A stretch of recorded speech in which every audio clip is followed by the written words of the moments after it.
बिस्मिल्लाहिर्रहमानिर्रहीम, अस्सलाम वालेकुम। आप देख रहे हैं program news night with Anika Nisar. नाज़रीन, आज का प्रोग्राम शुरू करने से पहले एक इंतहाई अफसोसनाक खबर जो कि कल आधी रात के बाद जर्नलिस्ट कम्युनिटी के ऊपर एक क़यामत सोहरा बनकर टूटी। एक ऐसी खबर जिसके बाद दिल दहला गया, आंखें उस खबर को यकीन करने के लिए तैयार ना थीं और दिल ये मानने को तैयार ना था। ऐसा लगता था एक बुरा ख्वाब है, वो शायद उठेंगे तो टूट जाएगा, रात के इस पहर के अंदर ये ख्वाब ख़त्म हो जाएगा और उसके बाद फिर मामलात जो है वो वैसे नॉर्मल हो जाएंगे जिस तरीके से पहले नॉर्मल थे। लेकिन मामला वो ना हुआ। अरशद शरीफ साहब, पाकिस्तान के एक मायानाज एंकर, एक सीनियर सहाफ़ी, इस दुनिया से जा चुके हैं। केन्या के शहर नायरोबी में अरशद शरीफ साहब को पुलिस ने ही मिस आइडेंटिटी के केस के अंदर गोली मार डाली। अभी मामला यहीं तक सामने है। केन्या की पुलिस की एक प्रेस रिलीज भी आ चुकी है, जो प्रेस रिलीज आपके सामने भी चल रही है, जिसके अंदर यही बात दोहराई गई कि मिस आइडेंटिटी का केस था। एक और गाड़ी, उसी तरह की गाड़ी का पुलिस जो है उसकी ताक में बैठी हुई थी, जिस तरह की गाड़ी अरशद शरीफ साहब की थी। और उसके साथ साथ एक पुलिस नाके पे ना रुकने की वजह से पुलिस ने गोलियां मारना शुरू कर दी। अरशद शरीफ साहब एक शहीद के बेटे और एक शहीद के ही भाई हैं और अब खुद भी शहीद हो गए। अपने पीछे सोगवारान को छोड़ने वाले अरशद शरीफ साहब बेशक सहाफ़ती दुनिया का एक बड़ा नाम तो थे ही थे, लेकिन हमारे लिए एक डेफिनेटली कॉलीग, एक भाई की हैसियत भी रखते थे। एक ऐसी शख्सियत भी थे जो कि बड़े मुश्किल जगहों पर जाकर पाकिस्तान की अफवाज के जो कारनामे थे उनको कवर भी करते थे। इन्वेस्टिगेटिव जर्नलिज्म के लिए भी एक बड़ा नाम था। इसीलिए आज के प्रोग्राम का आगाज़ इस दुआ के साथ कि अल्लाह ताला उनकी मग़फ़िरत फ़रमाए, उनके दर्जात बुलंद अता करे और साथ ही साथ उनके अहले खाना को सब्र जमील अता करे। इस दुआ के साथ अपने प्रोग्राम की तरफ बढ़ेंगे। आज इंतहाई इम्पोर्टेंट दिन था। इंतहाई इम्पोर्टेंट दिन इसलिए था क्योंकि इलेक्शन कमीशन ऑफ पाकिस्तान का तोशाखाना केस के अंदर इमरान खान साहब को नाअहल किए जाने को चैलेंज किया गया। उस चैलेंज करने के बाद जो मामलात सामने आए वो मैं आपके सामने रखे देती हूँ। आज इमरान खान साहब की नाअहली के मुअत्तल करने के लिए जो इस्तदा की गई थी वो मुस्तरद कर दी गई। जस्टिस अतर मिनल्ला साहब ने कुछ रिमार्क्स दिए। उन रिमार्क्स के अंदर से उन्होंने कहा कि पहले हमारे पास पहले भी नाअहली होती रही है, मुल्क के अंदर बहुत सारे और लीडरान हैं जिनकी नाअहली होती रही, सियासत रुक नहीं जाया करती है, सियासी तूफान नहीं आ जाया करता है। उसके बाद उन्होंने भी कहा कि इलेक्शन कमीशन का जब मुसद्दका फैसला तब तक नहीं आता तब तक हम किस तरीके से कोई भी जो स्टे है या हुक्म इम्तना है वो दे दें।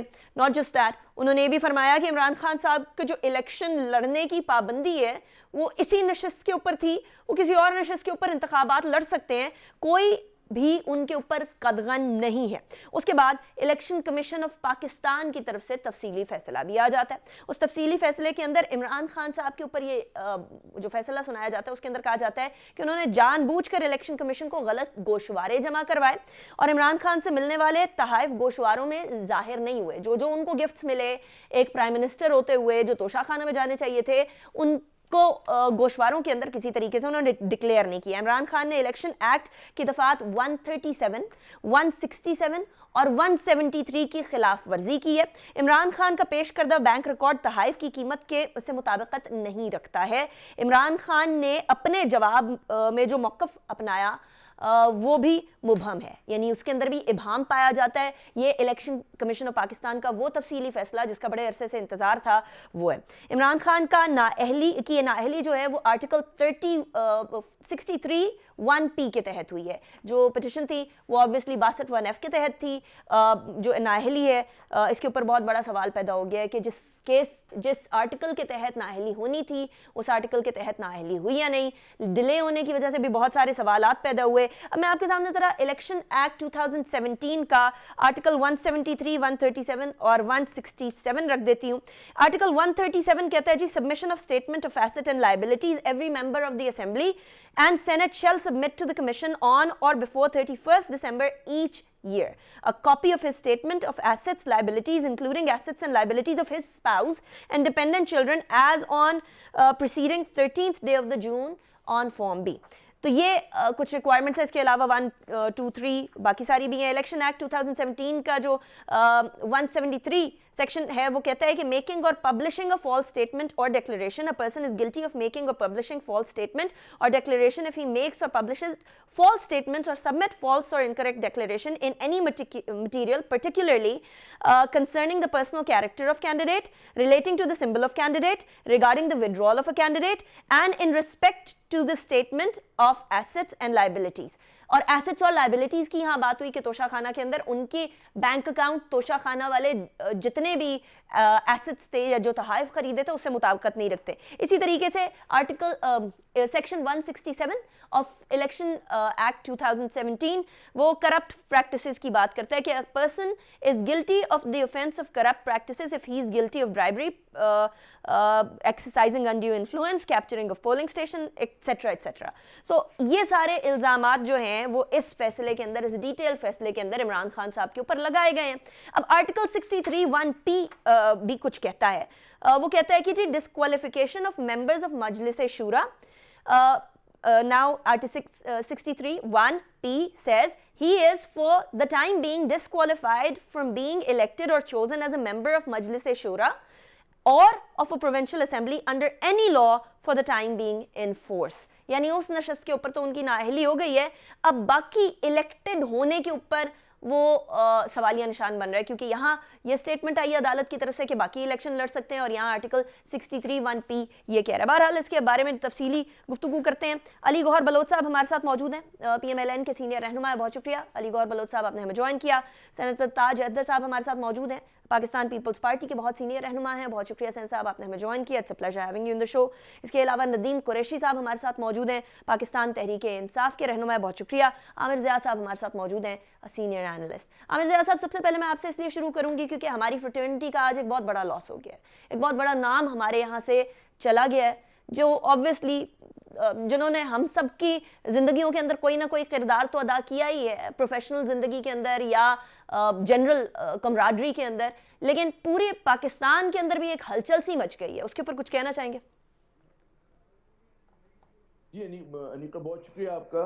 यकीनन आज पूरी न सिर्फ सहाफती बरादरी, जितने लोग मीडिया इंडस्ट्री से लोग मुंसलिक है उनके लिए, और ज़ाहिर है कि अरशद शरीफ साहब के लातादाद जो थे, उनको पसंद करने वाले लोग थे, उनके फैंस थे, उनकी बहुत बड़ी फॉलोइंग थी, उनके लिए बड़ा ही मतलब एक बड़ा सख्त दिन है। और हमें ये समझना चाहिए कि अरशद शरीफ उस तरह के सहाफ़ी थे कि जिनको मैंने देखा है कि मतलब है कि एज ए यंग रिपोर्टर भी हमने देखा, मुझसे ज़रा सा मतलब है कि उम्र में कम थे, ज़रा से नहीं बल्कि काफ़ी कम थे, तुमने उनको एक बतौर नौजवान रिपोर्टर की भी देखा, और बड़े डेडिकेशन से काम करते थे। रॉयटर्स में भी उन्होंने काम किया, यानी कि बैनुल-अक़वामी जो सहाफती इदारे हैं उनके साथ भी उन्होंने काम किया।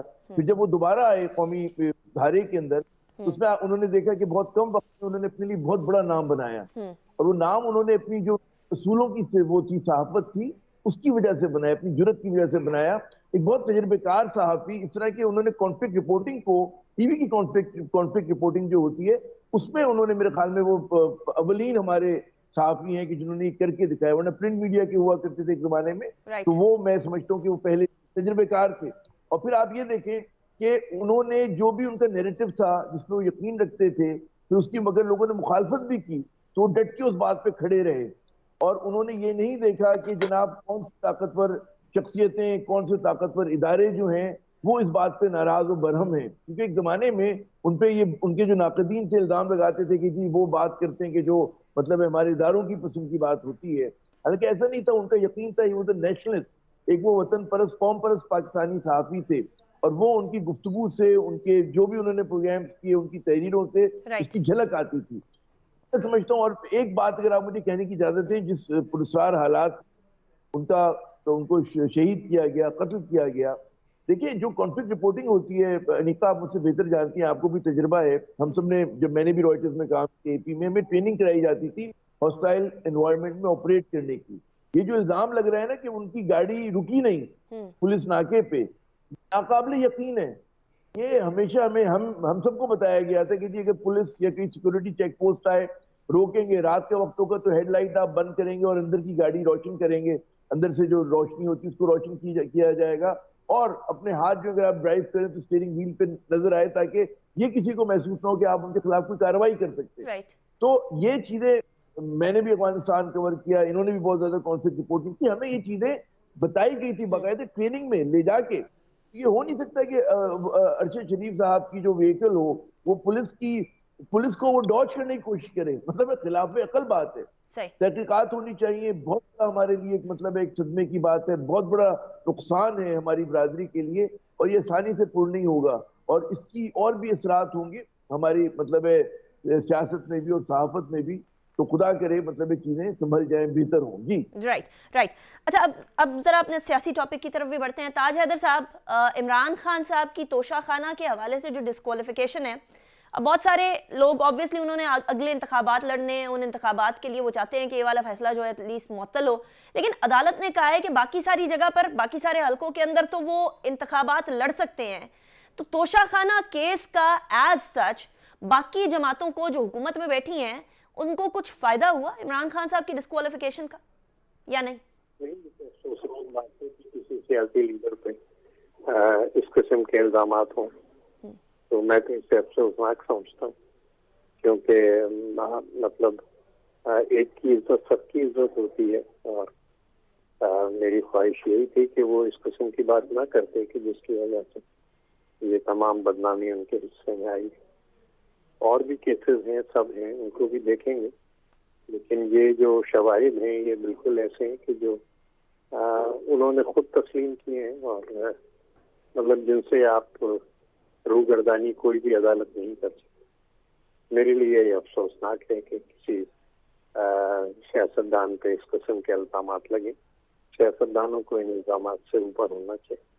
राइट, वो बड़ा होना चाहिए। लेकिन अली गौहर बलोच साहब, एक और मसला है। अब ये कहा जा रहा है कि चलिए ठीक है, तोशा खाना केस अगर ईसीपी ने यहाँ इमरान खान साहब के हवाले से तेजी कर दी है, अली गौहर बलोच साहब, तो फिर बाकी सबके जो तोशा खाना के मामलात हैं उनको भी जरा तेजी से निपटा लें। मुझे याद है 2015-16 की बात है, उस टाइम पर PMLN के भी बड़े तोशा खाना के इशूज थे, पीपल्स पार्टी के भी बड़े तोशा खाना के इशू थे। अली गौहर बलोच साहब।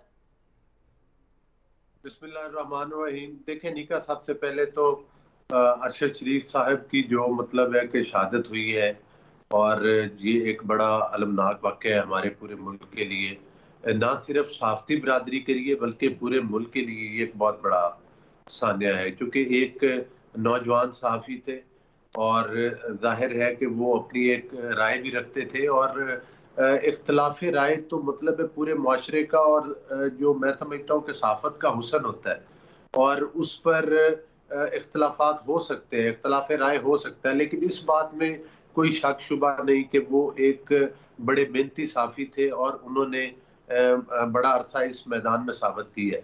लेकिन यहाँ पर जिस तरह से कि पहले मेरे एक दोस्त बात कर रहे थे, यहाँ पर एक बात का मैं भी ज़रूर इजाफा करूँगा कि एक चीज़ ज़रूर है कि जब हमारी साफ़ी बरादरी है उसके अंदर भी लाइनें ड्रा हो चुकी हैं, और आपको पता है कि जिस वक्त भी किसी सहाफ़ी के साथ कोई वाक़या पेश आ जाता है, अब सार आलम को गोली लग जाए तो कुछ सहाफ़ी कह रहे होते हैं कि जनाब गोली तो लगी नहीं है, कोई आदमी पकड़ा जाए और हिरासत में रहे तो कुछ सहाफ़ी let's not make this controversial, let's not make this controversial. उनकी जिंदगी नहीं रही, वो इस दुनिया में नहीं रहे, let's not make it controversial. तमाम सहाफ़ी बरादरियों को किसी भी जिस तरह से अरशद शरीफ साहब की कोई शक शुबे वाली बात नहीं है कि उनके साथ ये एक अलमनाक वाक़या है। अच्छा, वेरी क्विकली चलें, अब आप इस पे बात कर ही रहे हैं। अली गौहर बलोच साहब, आप हुकूमत का हिस्सा हैं, आप हुकूमती जमात से ताल्लुक रखते हैं, क्या जुडिशल इंक्वायरी की जो डिमांड खड़ी हो रही है वो करने को तैयार है हुकूमत? जी बिल्कुल, इस पर गौर किया जाएगा, और इसमें कोई मैं नहीं समझता कि मेरी जाती राय तो ये है कि यकीनन होनी चाहिए, और जाहिर है कि जो उनके वर्सा हैं उनको वो हक दिया जाए जो कि मतलब है कि पहले जुडिशल इंक्वायरी नहीं हुई बहुत सारे वाकयात पर, लेकिन अरशद शरीफ की दफा हो जाए ताकि बाकी लोगों के लिए भी आसानियां पैदा हो जाए, और मैं समझता हूँ होनी भी चाहिए, बाकी वाकयात पर भी होनी चाहिए, इस पर भी होनी चाहिए। चलिए अब असल सवाल की तरफ आते हैं कि बाकी सारों के तोशा खाना केसेस को भी हाथ के हाथ सॉल्व कर लिया जाए। देखिए बात ये है कि पहली बात तो ये है कि ये इमरान खान साहब का जो तोशा खाना केस है ये कोई रातों रात नहीं खुला, ये कोई एक रात में फैसला नहीं आ गया। जाहिर है मतलब है कि ये एक रेफरेंस भेजा गया स्पीकर साहब की तरफ और उस पर बाकायदा हियरिंग हुई। दूसरी बात ये है कि जब इमरान खान साहब हुकूमत में थे और इन्होंने बेशुमार अपनी ऑपोजिशन के ऊपर झूठे मुकदमात मुख्तलिफ तरीके से बनवाए और वो मुकदमात जो थे अपने मंतकी अंजाम तक पहुंच भी चुके हैं और जिस तरह से उनके इल्जाम थे उस तरह तो शायद नहीं पहुंच सके। लेकिन मैं समझता हूं कि अगर जब वो अपनी हुकूमत में थे तो उस वक्त उनको पूरा अख्तियार था अपने स्पीकर के खिलाफ। अगर वो समझते थे कि किसी ने एम्बेजलमेंट की है तो उनको जरूर भेजना चाहिए था रेफरेंस स्पीकर के जरिए। आप भी वो चाहें तो किसी फोरम पर आ सकते हैं, तो यकीनन हम लोग फेस करने के लिए तैयार हैं। वो उसमें तो कोई दूसरी राय नहीं है कि कोई किसी किस्म का भी केस हो तो तमाम पॉलिटिकल पार्टीज को मतलब और लीडरान को जो है वो मतलब अपने वो जवाब दें और वो कानून और आइन के तमाम लोग पाबंद है। लेकिन यहाँ पर एक चीज, चूंकि आपके पास वक्त कम है, मैं एक चीज जरूर काबिल जिक्र है जिसकी मैं पॉइंट आउट करूंगा। आपको याद होगा मैं कल इंटरव्यू देख रहा था एक पुराना हामिद मीर साहब के साथ इमरान खान साहब दे रहे थे जिसमें कि वो 62-63 की हमायत कर रहे थे। और जब उन्होंने उनसे ये कहा जा रहा था कि ये आइन में मतलब है कि इस चीज को होना चाहिए, तो नहीं, उन्होंने कहा था कि नहीं, इसको नहीं निकाले जाना चाहिए अगर ये मेरे खिलाफ भी हो। अब अगर जब उनके खिलाफ कोई आ जाती है चीज तो वो कहते हैं कि मेरे साथ ज्यादती होगी, और दूसरों के खिलाफ जब झूठे मुकदमात बनाकर उनको झूठे केसेस में सजाएं दिलवाने की कोशिश करते हैं तो फिर वो कहते हैं कि इनको तो जाना, चूंकि वो उनके सियासी मुखालफीन होते हैं। इमरान अहमद नियाज़ी साहब का अपने लिए इंसाफ और है, दूसरों के लिए अच्छा, मतलब आप कह रहे हैं एक तो नहीं दो पाकिस्तान है असल में इमरान खान साहब के लिए, ठीक है। अच्छा नदीम कुरैशी साहब, इसी सवाल का जवाब दे दें कि एक तरफ 62-63 गुड हलाल, दूसरी तरफ हराम, दूसरी तरफ खराब, दूसरी तरफ गड़बड़, और स्पेशली कंसिडरिंग कि अब अपने गले पड़ा हुआ है स्पेशली। तो बिस्मिल्लाहिर्रहमानिर्रहीम। अनीका, सबसे पहले तो मैं अरशद शरीफ साहब की नागहानी वफात पर बहुत ही अफसोस का इजहार करूंगा। बतौर एक आम पाकिस्तानी वल्लाह मेरा दिल आज बहुत अफसरदा है। एक ऐसा शख्स जिसने कलम के जरिए, अपने इजहार राय के जरिए पाकिस्तान के मुहिब्बे वतन होने का सबूत दिया, पाकिस्तान के साथ अपने प्यार का, अपनी अटैचमेंट का सबूत दिया, उस शख्स का बैरून मुल्क इस तरह से शहीद हो जाना हम सब के लिए लम्हा फिक्रिया है। मैं उनकी फैमिली के साथ भी ज़ाहिर अफसोस करता हूँ। और मैं समझता हूँ बतौर रियासत, क्योंकि जो मैंने पढ़ा, रियासत माँ होती है, और माँ अगर अपने बेटे की, जवान बेटे की लाशे पर नजरअंदाजी करेगी और चीजों को उस तरह से प्रोव करने में काम नहीं करेगी तो आने वाला मौर्रिख हमसे ये सवाल जरूर करेगा। हमारा बतौर मुल्क हमारा ये हक बनता है कि हम अपने बेटों की इस बात पर भी गौर करें कि क्या जरूरत पेश आई ये मुल्क छोड़कर जाने की, और फिर किन हालात में उनके साथ ये वाकया हुआ, उनके भाई की शहादत, उनके वालिद की शहादत। मैं कतन सियासी लफ्ज इस्तेमाल नहीं कर रहा। आप बिलीव करें, मेरी जिंदगी के बदतरीन दिनों में से आज एक दिन है। अरशद शरीफ साहब या कोई भी जर्नलिस्ट या कोई भी कलमकार, कोई भी साफी, उनकी गुफ्तगू से, उनके अंदाज़े फिक्र से इख्तलाफ हो सकता है, लेकिन ये सब लोग इस गुलिस्तान के फूल हैं। ये महकते फूल टूट जाना ये बहुत बड़ा लम्हा फिक्रिया है। मैं जुडिशल कमीशन के हवाले से बतौर मेंबर असेंबली भी, बतौर एक आम पाकिस्तानी भी और बतौर एक मुसलमान के भी अपील करता हूँ कि हमारा ये हक बनता है कि इस सारे वाकये की इन्वेस्टिगेशन होनी चाहिए। और मैं जिस तरह से सोशल मीडिया पे देख रहा हूँ, हमारी कौम बड़ी मुश्किल का शिकार है। इस तरह के हादसों ने हमें कंफ्यूज कर दिया है और हमारा एक दूसरे पर से नदीम साहब, जा रहा है। इस अनफॉर्चुनेट इंसिडेंट को किसी भी सियासी जमात को अपने मफादात के लिए भी इस्तेमाल नहीं करना चाहिए। अब जरा मेरे सवाल पे भी आ जाइएगा 62-63 के। देखिए, मैंने आपको अर्ज कर दी, कतन कोई जमात इसको अपने मकासद के लिए इस्तेमाल नहीं कर रही। हमारे मुल्क के माथे पर सजने वाला हर मेडल हमारा मेडल है और हमें आने वाली हर तकलीफ हम सबकी मुश्तरका तकलीफ है। एक शख्स जो जवानी में दुनिया से चला गया, अपने बच्चों को छोड़कर, और पूरी फैमिली शहीद हो गई, आप भी अंदाजा कर सकती हो तकलीफ का। It is a very sad incident. Nadeem sahab, I am sorry, I am cutting you short, मुझे ब्रेक की तरफ जाना है, लेकिन it's a very sad incident. और हमारी रियासत जो है वो बहुत सारे इख्तलाफ रखने वालों को बड़े तरीके से बर्दाश्त करती रही है। तो जो लोग डिवीजन क्रिएट करना चाह रहे हैं पाकिस्तान में इस मौजू को लेकर, अरशद शरीफ साहब की शहादत को लेकर, वो भी रुक जाएं, थम जाएं। वहाँ उनके ख़ानदान का, उनके कॉलीग्स का, उनके दोस्तों का, एटलीस्ट उनके कुछ सेंटिमेंट्स का ख्याल करें। यहाँ डिवीज़न नहीं, यहाँ जोड़ने की ज़रूरत है। ब्रेक की तरफ जाते हैं, ब्रेक के बाद फिर मैं नदीम कुरैशी साहब से उनके सवाल का जवाब दूंगी।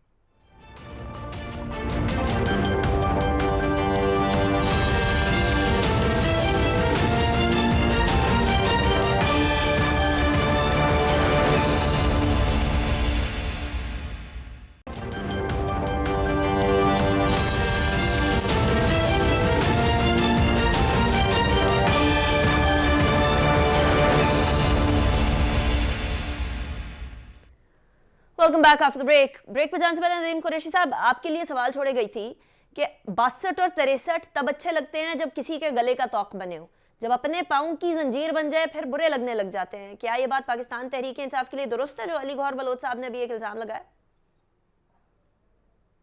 देखिए जी, अली गौहर बलोच साहब और इनकी लीडरशिप लगाती ही इल्जाम है। 62 और 63 इमरान खान को जब हनीफ अब्बासी केस में सुप्रीम कोर्ट ने ये करार दिया कि वो सादिक और अमीन है, उसके बाद से हमारी आज की जो हुकूमत है, फेडरल गवर्नमेंट, पीडीएम की लीडरशिप, उनको ये बात बड़ी खटकती थी।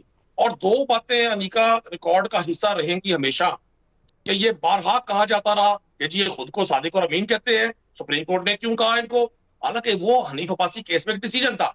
और दूसरा, बारहा आज के इंटीरियर मिनिस्टर और मरियम नवाज कई बार कई प्रेस कॉन्फ्रेंस रिकॉर्ड का हिस्सा है जहां वो कहते थे कि जी हम जितने मुकदमात हमने भुगते हैं, इमरान खान और इनकी लीडरशिप को भी ये भुगतने पड़ेंगे।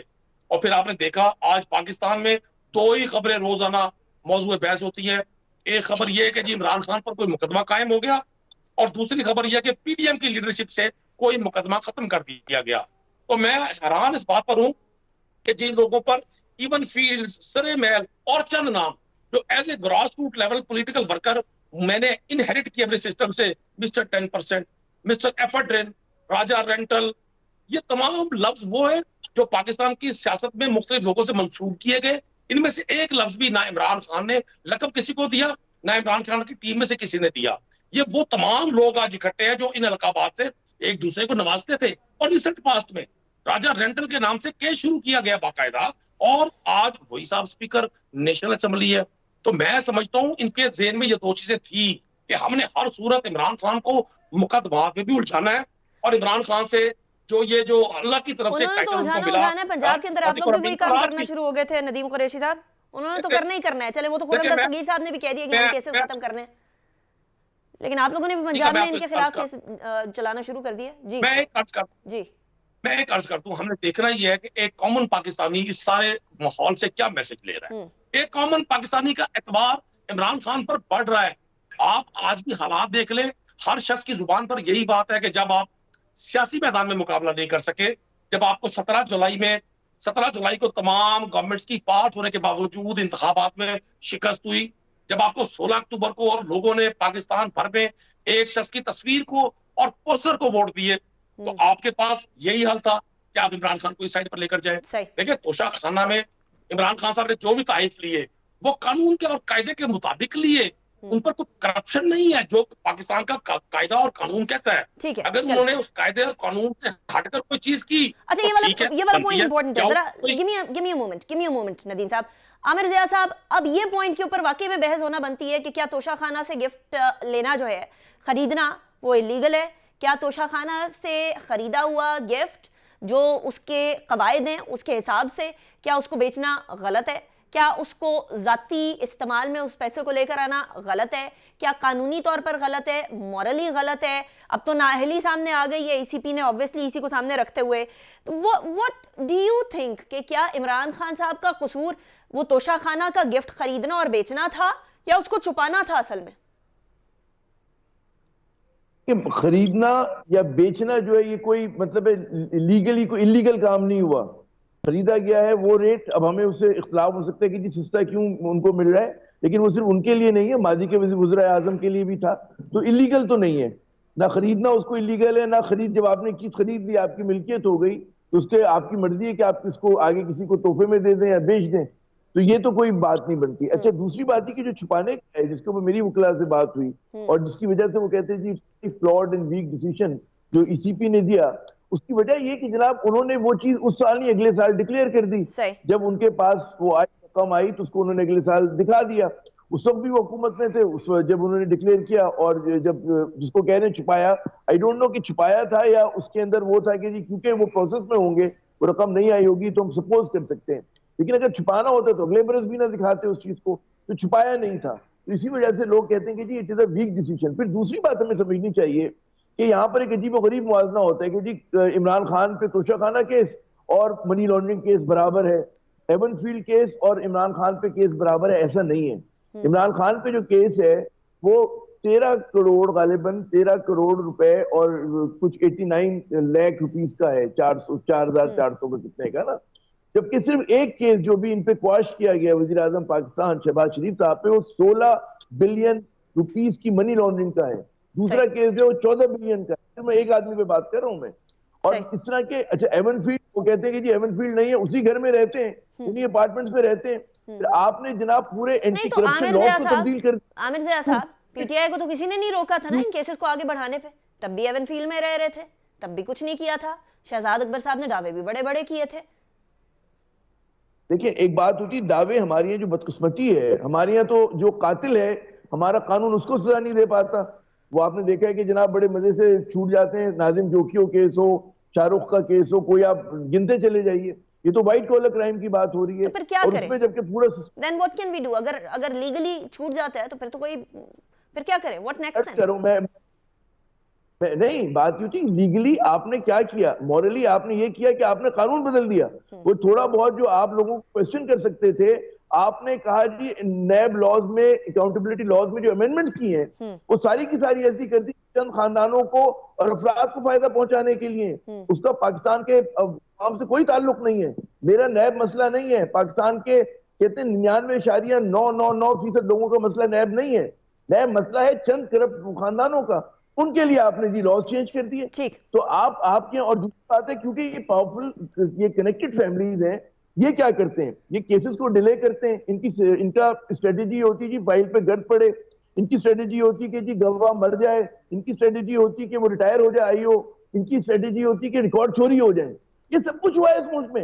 और आप कह रहे हैं कि जनाब मतलब नहीं हुई, या तो आप कहते हैं जी बड़ा हमारे यहाँ मतलब बड़ा अच्छा निजाम है, आज तक कभी करप्शन चले मुझे अली गौर बलोच साहब से इसका जवाब भी लेने दें। अली गौर बलोच साहब, सबसे बड़ा मसला तो असल में है ये, वो खुर्रम दस्तगीर साहब स्टेटमेंट दे देते हैं, फिर इमरान खान साहब के केस के अंदर उनकी नाअहली हो जाती है, लेकिन वहाँ जो नवाज शरीफ साहब की नाअहली होती है वो किसी और मामले पे होती है, उसके अंदर उनका जाती मसला नहीं होता। फिर वो कहीं ना कहीं से कुछ और कि जी बेटे से पे ली थी या नहीं ली थी, बट केसेस तो उधर भी हैं, केसेस तो मामलात तो उधर भी हैं। और ऊपर से फिर आप जब इस तरह की लेजिस्लेशन कर देंगे तो सवाल और उठेगा। एक आपके मिनिस्टर की स्टेटमेंट, दूसरा आप लोगों की लेजिस्लेशन, तीसरा फिर उसके बाद एज अ रिजल्ट हम लोगों को केसेस खत्म होते हुए नजर आ रहे हैं। तो फिर ये सवाल तो बनता है ना, क्यों आप लोग अपना इमेज खुद खराब कर रहे हैं, क्यों अपने पांव पे खुद कुल्हाड़ा मार रहे हैं? देखिए बात ये है कि जो मरियम नवाज साहिबा का केस है या जितने भी केसेस हैं वो अदालत के अंदर डिसाइड हुए। अभी तक उस कानून से कोई मतलब मरियम नवाज साहिबा को शायद खकान अब्बासी साहब ने कोई उससे नहीं लिया। एहसन इकबाल साहब का जो केस है वो भी अदालत में ट्रायल हो रहा है। शायद खकान अब्बासी ने तो अनाउंस किया है कि मतलब है कि मैं अदालत के जरिए फैसला कराऊंगा, मैं इस कानून से नहीं लूंगा। लेकिन ये कहना गलत है कि ये सिर्फ सियासतदानों के केसेज है।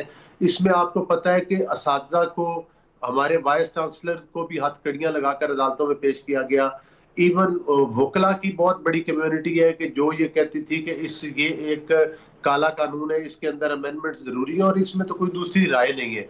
फिर पीटीआई के अंदर से काफी लोग थे जो कि कहते थे कि वाकई ही अमेंडमेंट्स होनी चाहिए। दूसरी बात ये है कि अभी बात हो रही थी, हमारी बदकिस्मती ये है कि चाहे साफ्ती बरादरी हो या एनालिस्ट हो, एक लाइन ड्रा हुई है। कहने को हम लोग ये कहते हैं कि हम मतलब है जी कि बिल्कुल ऐसी मतलब है तजिया करते हैं कि जो कि बिल्कुल वो मतलब जिसमें हमारा ये ब्लैंकेट स्टेटमेंट है अली गौहर बलोच साहब, ये ब्लैंकेट स्टेटमेंट है। एक सर्टेन सेगमेंट जरूर है जो पोलराइज्ड है, लेकिन ये ब्लैंकेट स्टेटमेंट नहीं दे सकते आप अगर मेरी बात मुकम्मल होने दें तो मेरा ख्याल है मुनासिब होगा अगर आपने प्रोग्राम में बुलाया तो। मैं ये कह रही हूँ ब्लैंकेट स्टेटमेंट ना देना, ये इल्जाम हो जाता है फिर।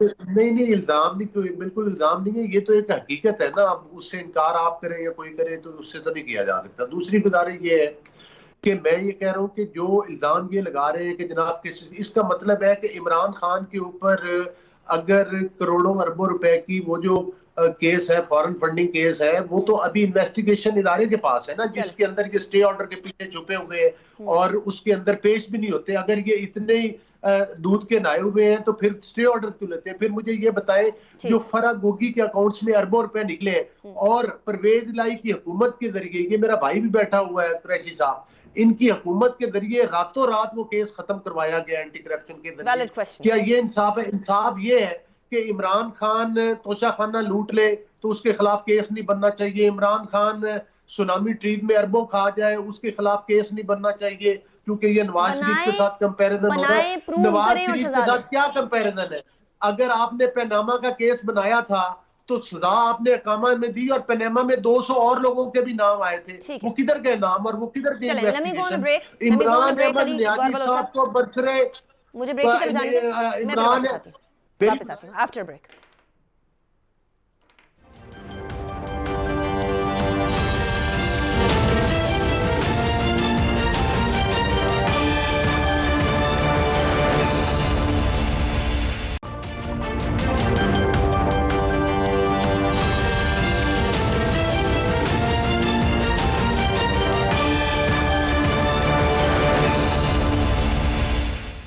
Welcome back after the break. इंतखाबात की भी ज़रा बात करते हैं। इंतखाबात के हवाले से इमरान खान साहब कह रहे हैं कि अब मुझे जल्दी इंतखाबात की कोई इतनी ज़्यादा उम्मीद नहीं है, और हुकूमत की तरफ से भी बड़ा साफ साफ कह दिया गया है कि हम अपने 11-12 महीने पूरे करेंगे और उसके बाद ही जो मामलात होंगे वो होंगे। इस 11-12 महीने के अंदर हम लोगों ने पूरी कारकर्दगी दिखानी है। ताज हैदर साहब, हुकूमत वक्त पूरा करती है और अगर कुछ भी नहीं कर पाती, फिर भी कोई बेहतरी नहीं लेकर आती, फिर भी, तो फिर क्या इमरान खान साहब फिर भी गेन पे नहीं होंगे, विनिंग साइड पर नहीं होंगे?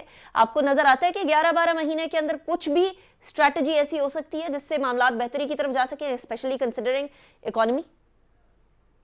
मामला बेहतरी की तरफ जा सकते हैं और इंशाल्लाह जाएंगे, क्योंकि सॉल्यूशंस जो है वो बहुत आसान है। सेक्टर को एक रोल प्ले करना है। अच्छा, लेकिन ये कि इंतखाबात से पहले जो कुछ इंतजाम करने हैं वो नहीं हो रहे और वो तशवीशनाक है।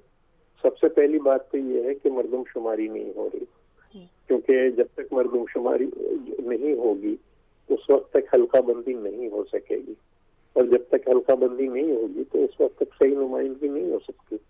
हमारा पिछले इंतखाबात में, मैं खुद पीपल्स पार्टी का सेनेट के अंदर पार्टी लीडर था, और हमने 24वीं आईनी तरमीम को 4 महीने तक रोका था, सिर्फ इसीलिए कि 2017 की जो मरदमशुमारी थी उसका तरीक़ाकार इंतहाई गलत था। हमने एक एग्रीमेंट भी साइन किया था तमाम पार्टियों ने उस वक्त की हुकूमत के साथ, लेकिन ये कि उस पर अमल दरामद नहीं हुआ। फिर बहरहाल CCI के अंदर ये तय किया गया कि नहीं साहब, फ्रेश मरदमशुमारी होगी। अब फ्रेश मरदमशुमारी अगर नहीं हो रही, यानी जो मेरी किताब है सिंध का मुकदमा, उसमें कोई 30% हमारी आबादी कम, मैंने ये बाकायदा शवाहिद से दिखाया है कि कम है जो 2017 के अंदर। मुझे अफसोस है कि उस सिलसिले में कोई पेशरफ्त नहीं हो रही। आपकी जमात समेत कोई पेशरफ्त नहीं कर रहा ताज हैदर साहब? मेरी जमात नहीं, ये तो ब्यूरो ऑफ स्टैटिस्टिक्स करता है ना। जी, आई एग्री, लेकिन गवर्नमेंट की तरफ से इनिशिएट तो किया जाएगा ना ताज हैदर साहब? नहीं, गवर्नमेंट की तरफ से क्या इनिशिएट किया जाएगा? एक डिसीजन CI का मौजूद है।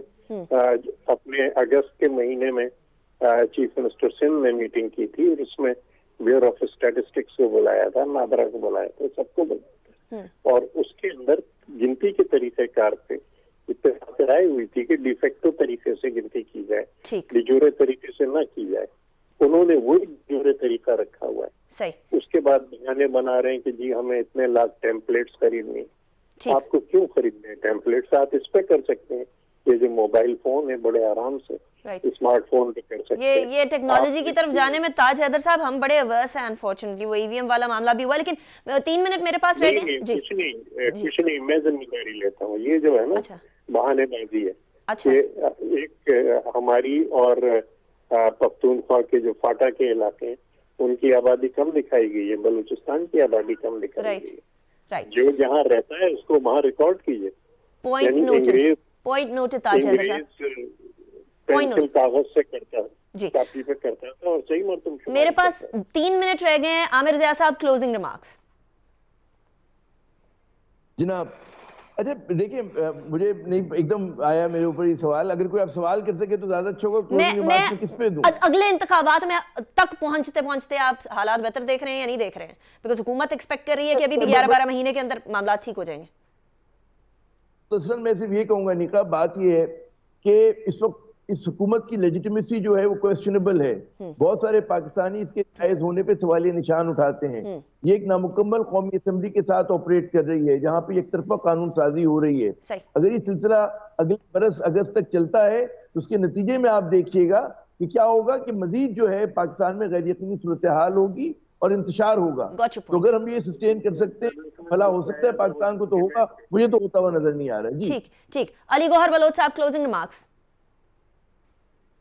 देखिए, बात यह है कि इस असम्बली को अगरचे के हमारे 2018 के इलेक्शन के ऊपर तहफ़्फ़ुज़ात यकीनी तौर पर थे और इसके बावजूद पीडीएम ने हुकूमत बनाई है, एक गैर जमहूरी हुकूमत को एक जमहूरी तरीके के साथ हटाया है, तो ये असम्बली अपनी मुद्दत पूरी करेगी। मियां नवाज शरीफ साहब को डिस्क्वालीफाई किया गया, असम्बली ने मुद्दत पूरी की। यूसुफ रजा गिलानी साहब को डिस्क्वालीफाई किया गया, असम्बली ने मुद्दत पूरी की। तो अब मेरा तो ख्याल है कि वैसे भी सिंध में बहुत ज्यादा सैलाब और तबाहकारी है और अभी भी मतलब रिहेबिलिटेशन का भी काम प्रॉपर तरीके के साथ नहीं शुरू हो सका। तो अगर आज इलेक्शन करवा भी दिए जाएं तो वो लोग तो अपना वोट भी नहीं डाल सकते। तो हम इलेक्शन क्या, बाकी सूबों में इस तरह से बलूचिस्तान में बहुत तबाही हो चुकी है और वैसे भी अगर ना भी सैलाब हो तो फिर भी मैं नहीं समझता कि मुद्दत से पहले इलेक्शन करवा दिए जाए। खान साहब को चाहिए था कि असम्बली में आकर बैठते, वो सिर्फ ये जहां पर सूबों में उनकी हुकूमत है उधर तो वो बैठे हुए हैं, जहां से उनकी गैर जमहूरी हुकूमत को एक जमहूरी तरीके के साथ हटाया गया है तो वो भाग गए असम्बली के अंदर से। तो मैं समझता हूं कि असम्बली मुद्दत पूरी करेगी। ठीक ठीक। आपकी नजर में भी असेंबली मुद्दत पूरी करेगी नदीम कुरैशी साहब, और करेगी तो फिर आप लोगों की डिमांड तो बिल्कुल पीछे रह गई। लॉन्ग मार्च के बावजूद भी अगर ना मानी गई स्पेशली बात जो कि एक्सपेक्टेड है कि नहीं मानी जाएगी, अर्ली इंतखाबात की बात। नदीम कुरैशी साहब, आपकी आवाज नहीं आ रही है, गालिबन आप म्यूट में। जी मैं अर्ज कर रहा हूँ आपको। अभी अली गौहर बलोच साहब ने कहा कि सैलाब है सिंध में भी और बलूचिस्तान में भी जिसकी वजह से इंतखाब मुमकिन नहीं। इनको असल में इस सैलाब का खतरा नहीं है, इनको पाकिस्तान की आवाम के वोटों के उस सैलाब का खतरा है जो इनके खिलाफ आना है। इंतखाब चंद माह बाद हो, इंतखाबात मुकर्ररा वक्त पर हो। अगर इंतखाबात मुकर्ररा वक्त पर हुए तो ये पाकिस्तान को तबाही के उस दहाने पर ले जाएंगे कि 20 साल लगेंगे इस मुल्क को दोबारा अपने पांव पे खड़ा करने। मैं इनको अब भी मशवरा दूंगा, आम पाकिस्तानी ये तवक्को रखता है, आप जो टारगेट लेकर आए थे एनआरओ 2 का वो आपका पूरा हो गया भाई। आपने सारे नैब लॉज चेंज कर दिए, आपने सारे अकाउंटेबिलिटी लॉज चेंज कर दिए, आपने सारे बेनिफिट्स ले लिए।